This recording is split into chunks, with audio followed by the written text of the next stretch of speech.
Since 2004, Iowa livestock farmers have turned to the Coalition to Support Iowa's Farmers for free, confidential, and expert assistance in raising livestock responsibly and successfully. Join us at the fence line to hear from industry experts and farmers about topics important to livestock agriculture here in Iowa. The fence line, where the gates always open.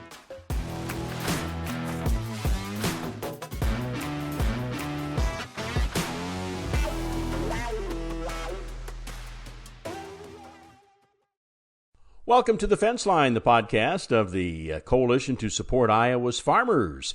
My name is Bob Quinn. I'll be your host for The Fence Line today. The Coalition to Support Iowa's Farmers, they're the livestock folks here in the state of Iowa. You can find out more about their programs at supportfarmers.com. And we're talking today about the Building Your Livestock Legacy program. We're going to be talking to a producer, though, that is bringing back one of his family members, a son, into the livestock operation. We had a chance to spend some time on the farm of Justin and Lacie Robbins near Scranton, Iowa. They have just constructed a new cattle barn, and they're looking forward to bringing their son back into the farming operation here when he graduates from the university that he is attending. We have said in the past that livestock could be the introduction for young people to get back involved in Iowa agriculture, and that's what we're focusing on today. Talking with Brian Waddingham with the Coalition at the open house that was held and sponsored by the Coalition to Support Iowa's Farmers at the Robbins Farm. Brian, again, thank you for hosting us and putting the program together today. We have kind of a combination program. We're going to talk a lot about building your livestock legacy because the Robbins are doing exactly what we've been talking about. They have an operation here. Their operation is obviously expanding. We're looking at expansion here. And they have a son that's going to be coming back in. At some point, he's in school now, but he'll be coming back into the operation. So that's kind of almost a picture-perfect way to talk about building your livestock legacy program. But we are at a cattle barn. It's built by Jason and the gang there at Accu-Steel. But it's a little bit different than some of the other feeding operations we've been seeing in the past. What are we looking at today? Yeah, so this is a really unique barn that was put up by Accu-Steel. It's 325 total head. It's got 125 cow-calf pairs, 125 feeder calves, and then 75 fat cattle, all under the same roof, manure bay in the middle. But it's just a really unique design. He's going to calve 2 times a year, so this barn's probably going to be full at least 11 months out of the year, which is just a really great way to get these barns to pay for themselves. Yeah, and it is unique. You mentioned, because right outside the window here, we're on the steel building that's right hooked onto the end, and right outside we see cow-calf pairs. And then if you look all the way down, we're looking across what is under roof manure storage, and then into the fat cattle feed lot clear down on the end. How long is this barn? This barn is just shy of 500 feet long, so it's a big one of the bigger ones that we've cited as far as a covered building. But again, just a lot of opportunities to do things in this barn that I haven't seen on a lot of others in the state. Yeah, it's very unique, and we talk about building your livestock legacy and bringing some young people back in here, and this is exactly what we've been talking about, bringing livestock back onto the farm, maybe making room for some young folks to come in. So let's talk about your program, Building Your Livestock Legacy. How do we get started? Yeah, so we launched that program in early January. The best way to get started is to log on to supportfarmers.com and click on the Building Your Livestock Legacy link. You can get registered. You'll get an email that'll kick back to you with the login information, and then you're off and running. There's 24 videos to watch, usually 3 quiz questions at the end of each video session, and then a final project due at the end. But we'd encourage anybody that's interested in financing, cost share low interest loan programs, or even cash flows on cattle barns to check out this new program. Easy to operate. Oh yeah, it's on Google Classroom. It's kind of a self-guided program where you work at your own speed. If you want to get through it all in a week, that's great. If you want to take 6 months to do it, that works too. But it's all on Google Classroom, so it's perfectly integrated to high schools, colleges, you name it. All these young people today have access to that. We talk about trying to get a hold of you guys maybe when you're in the planning process on, well, let's take this facility, for instance. Who should be talking to you about something like this? You know, anybody that's interested in putting up their first livestock barn, or if you're looking to grow, maybe you want to bring a son, a daughter, grandson, or granddaughter back to the farm, you know, now's the time to start planning. Give us a call. We can come right out to your farm, sit down with you, and kind of see what you have, where you want to get to, what resources you have available, and make sure that barn's sited in the right spot and you're exceeding all of the rules and regulations that go along with it. Of which there are quite a few. Now, you also have opportunity to have some people come out and do some farm visits in maybe preparing for inspections.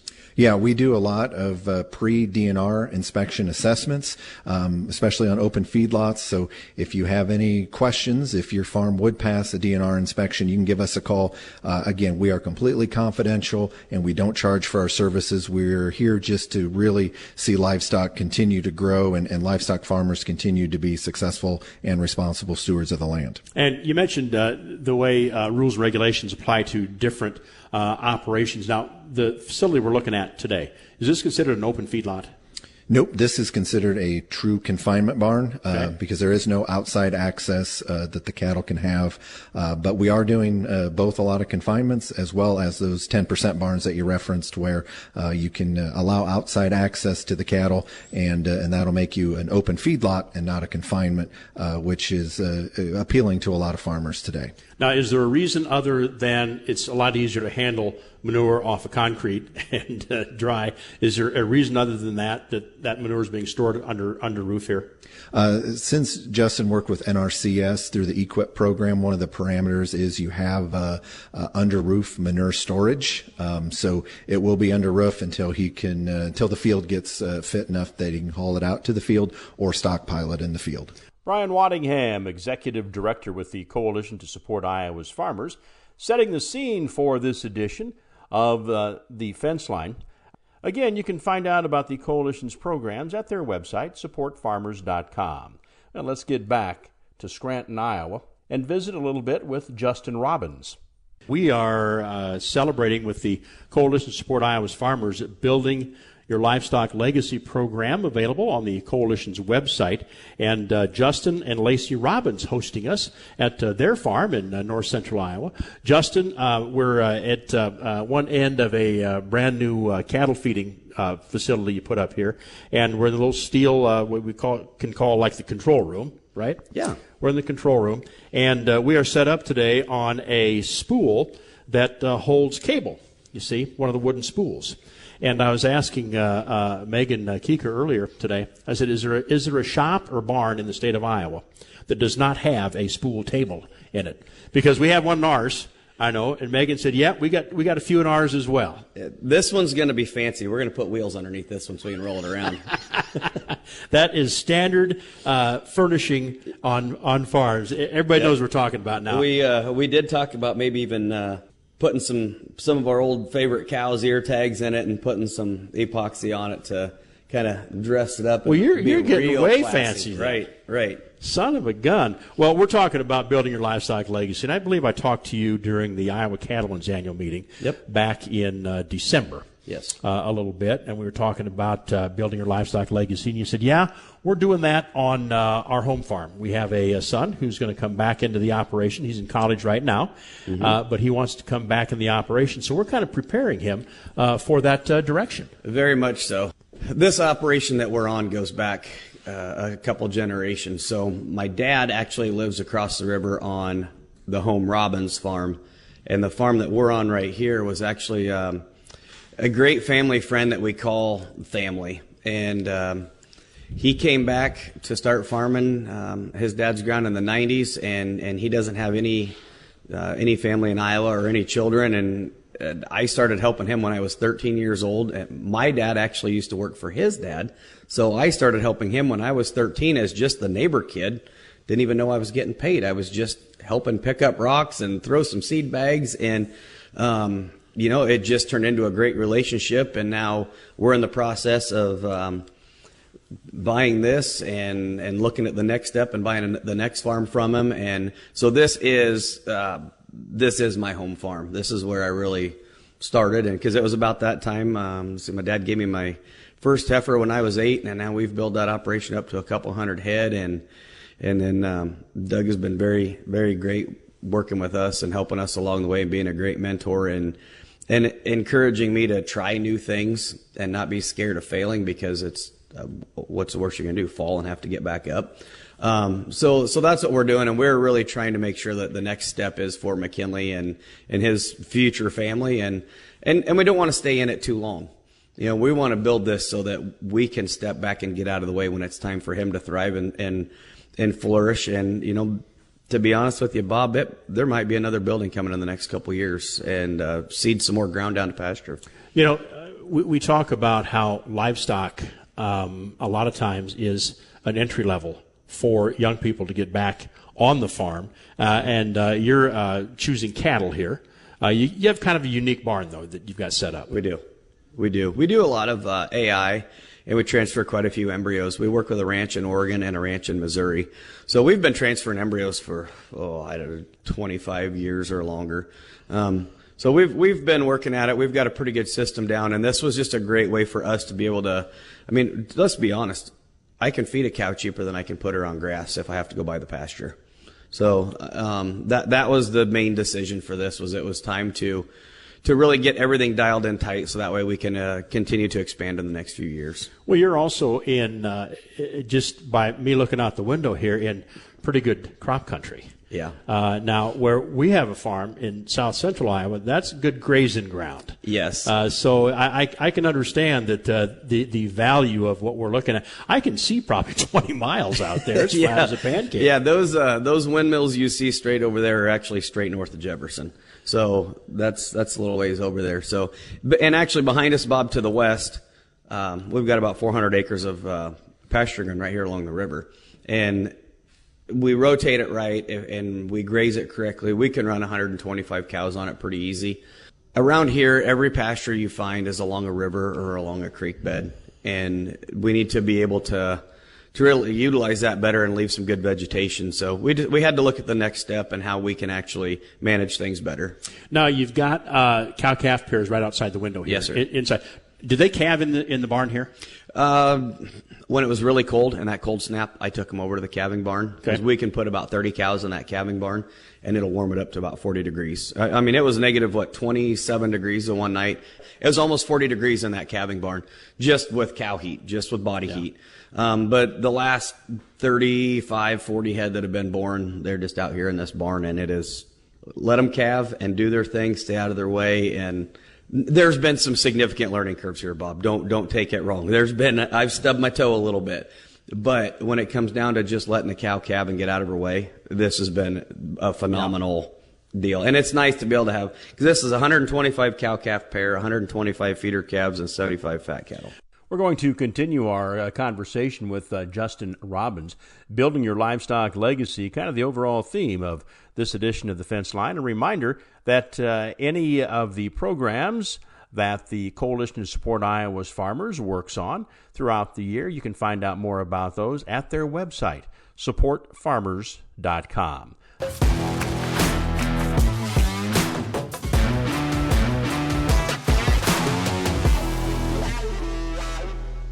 Let's get back and talk more about this livestock barn, this cattle barn, with Justin Robbins. Talk about this barn a little bit. It looks like what we've seen is a common hoop or Accu-Steel barn. Yep, we put up an Accu-Steel hoop barn. And you're using it in kind of a different way, though.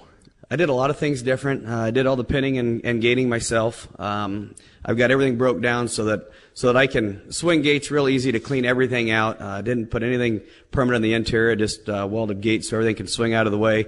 I put an automated curtain on the north side. I actually used a company out of Michigan that does a lot of dairy curtains. So when it is done, because that part is not done yet, the controller will be ran off of a weather station that'll be sitting right out here. Okay. So that way, right. Wind speed, temperature, precipitation, whatever it may be, the curtain will go up and down on its own.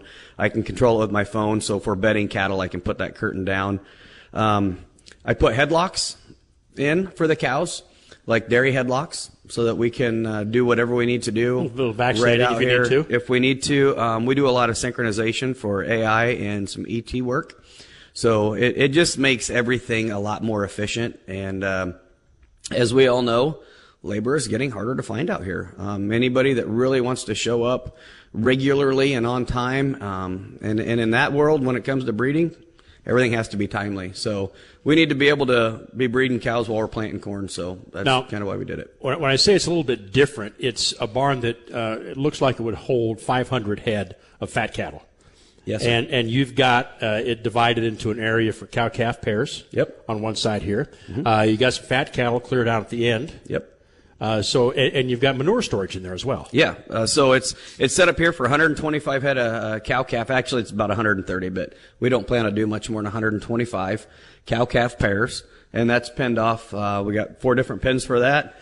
And then we have our manure storage in the center. And then we move over to the next side, and we can hold 125 head of feeder calves and then 75 head of fat cattle. Now, we're talking today about the Building Your Livestock Legacy program with the Coalition to Support Iowa's Farmers. I know you've worked with the Coalition in the past. Tell me a little bit about how you've worked with the Coalition, how they helped you out. When we first started this, we actually started a handful of years ago when we wanted to start really looking into this. And in visiting with Brian at the Coalition, he just gave me really good pointers and the directions to start. There was no pressure for anything. There were no sales for anything. It was just, here's the direction to start. And it was kind of like, really, it was kind of like Dad taking the training wheels off and letting you get going. Gave you some really good pointers and let you get going, and holler back at me when you need anything. And they've been a great asset for those different questions, like who's a good engineer to work with, like which firms. And it was never go work with this one. It was, here's a handful. And then, what style of buildings? Where do I need to go? Here, check these out. Check those out. And really just a great tool to get the ball rolling. And there was no stress. There was no regulatory anything. It was just get started and let you figure out what you really wanted to do. Well, one of the things you want to do is bring your son back into this operation. A lot of times livestock is the entry for that, and that's exactly what the Building Your Livestock Legacy program is all about. So you have a young one that's going to take over here pretty soon. I do. I have a son that's out at Oregon State right now. He went out, he's a sophomore now, just about to finish up the second year. He went out for engineering and switched to vet med after his first trimester. Good for him. He I always kind of thought that was really his thing, but his brain is so sharp. He gets that from his mom, Bob, not me. But his brain is very sharp. He's very wise. And he's actually just finishing up his second year, and he's taken junior and senior level classes already. But he's sharp, and he has a very deep passion for livestock. And he's naturally good. So it was kind of a no-brainer. We already had the ball rolling, knew he was going to be back in the area at some degree, but thought it was going to be engineer. So when he switched, it was an easy deal. And now this one's done, and we're already kind of looking at what the next phase is and maybe the second one. Well, good for you, and we're certainly happy to hear the young folks getting back involved in Iowa agriculture. Absolutely. Especially in vet medicine, because that's right. Also an area that we're short on here We're in the state of Iowa. extremely short in vet medicine. We need more large animal vets, that's for sure. Well, thank you so much for hosting us today. Building Your Livestock Legacy. You can find out more about that program. The website is supportfarmers.com. Go on there and take a look at that program and maybe participate in that as well. Again, we're with Justin and Lacie Robbins today, and we're talking a cattle barn open house today. Accu-Steel built the building here. Very familiar looking building, but like we've been talking to Justin, he's using it in a little bit different way. And well, now that we found out a little bit more about how Justin is using the barn, let's talk with Jason Owen with Accu-Steel. Jason is the one that designed, and his outfit built the barn. And the guy that put the barn up is with me right now, Jason Owen, with Accu-Steel.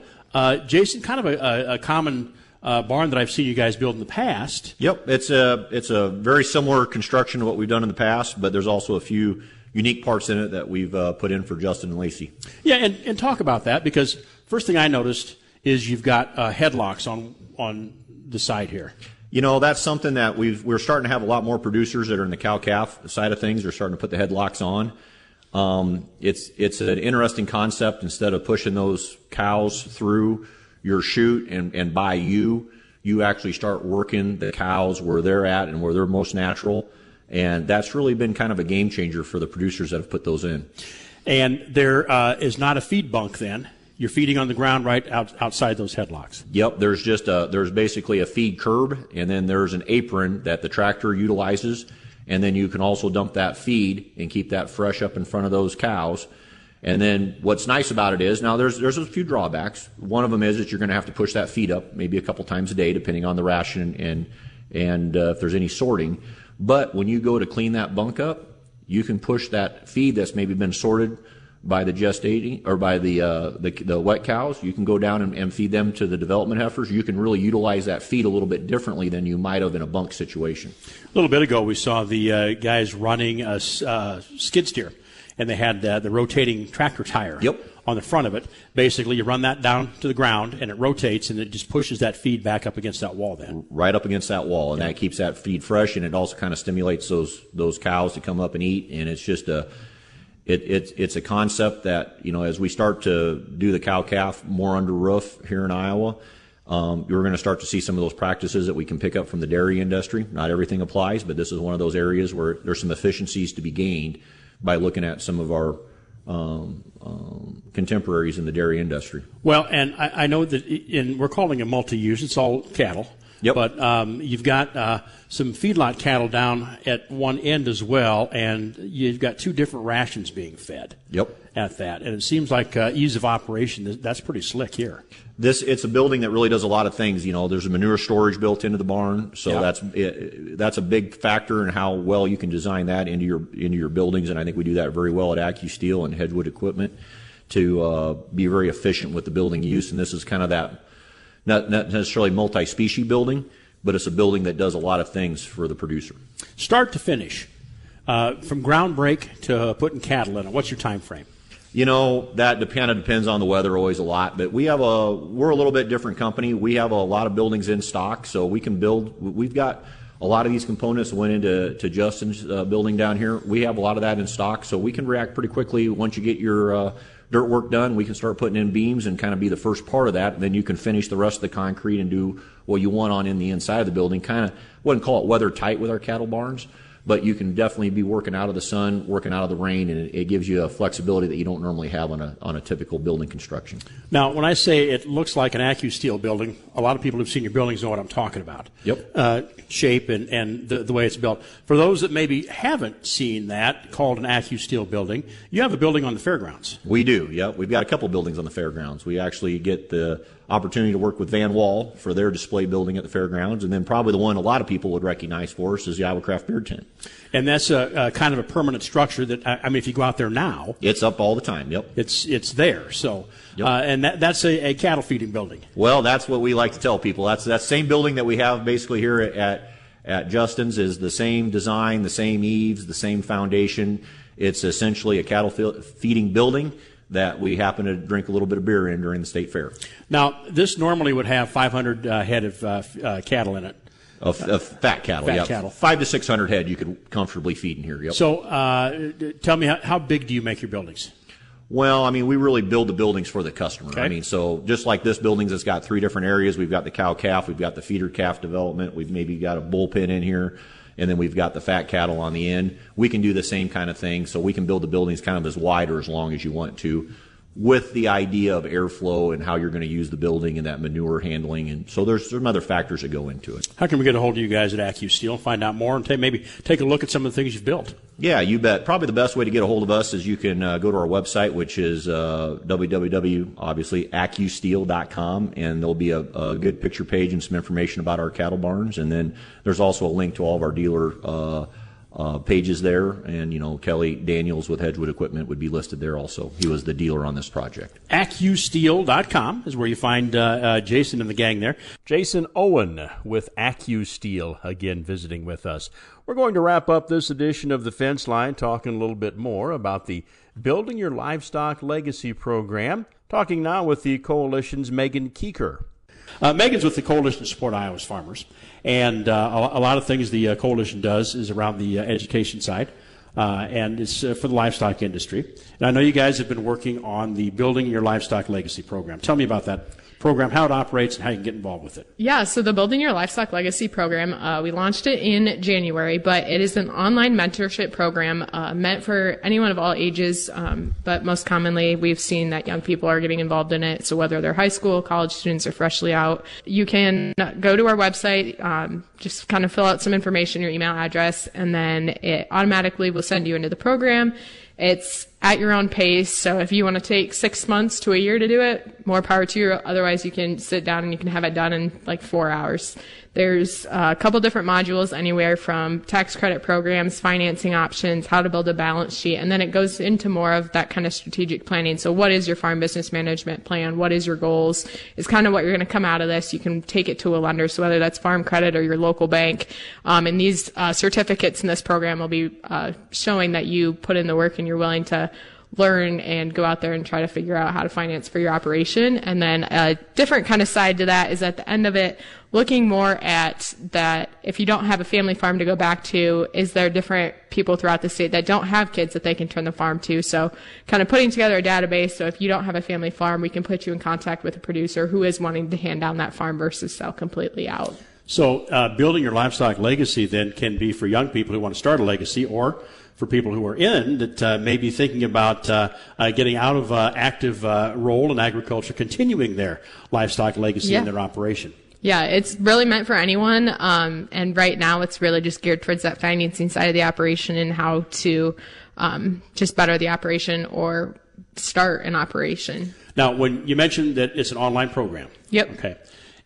Don't be afraid of that. Yeah, no, it is super, super painless. And honestly, if you were to reach out on our website or message us on social medias, I'm happy to walk anyone through how to get signed in if it's a little confusing or it's hard to find different modules. But yeah, you start at the top of it, you click through a couple buttons, you watch a few videos. It takes probably a maximum of 5 hours if you're actually focused to get through. And then that's to get through the whole program. Yeah, the entire program. Yeah.